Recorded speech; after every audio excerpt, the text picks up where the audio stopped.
पाशा, आपने जो इदादो-शुमार दिए उसके मुताबिक 12 लाख लोग और मजीद बेरोजगार हो रहे हैं, तो आप कैसे इन इदादो-शुमार तक पहुंचे? आप तो ये भी कह रहे हैं कि ग्रोथ रेट भी कम होने जा रहा है।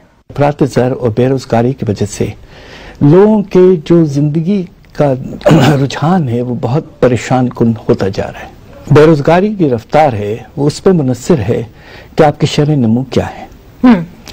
अब आप ये देखिए कि पिछले साल गवर्नमेंट तो कहती है कि 3.3% से हमारे कौमी आमदनी में इजाफा हुआ था, मगर वो गलत स्टेटिस्टिक्स हैं और मैंने पाकिस्तान ब्यूरो ऑफ स्टेटिस्टिक्स से भी कहा है कि आप इनको फिगर्स को देखें, इसलिए कि बाद में जो आदाद शुमार आए हैं उसके तहत 1.9%।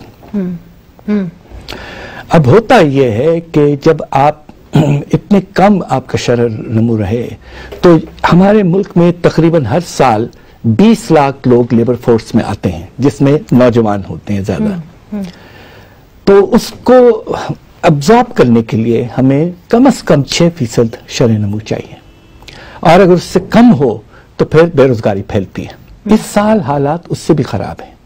अब आप ये देखिए कि आपका जो सनती शोबा है उसमें 6% कमी आ चुकी है, और कपास की फसल बुरी तरह से फेल हुई, 15% कम हुई, और इम्कानात ये हैं कि शायद गन्ने की भी फसल और गंदम की भी फसल कुछ कम हो, और एक्सपोर्ट्स भी नीचे आएंगे 3.8%। जी, पिछले महीने, मगर 7 महीने में सिर्फ 2% इजाफा है।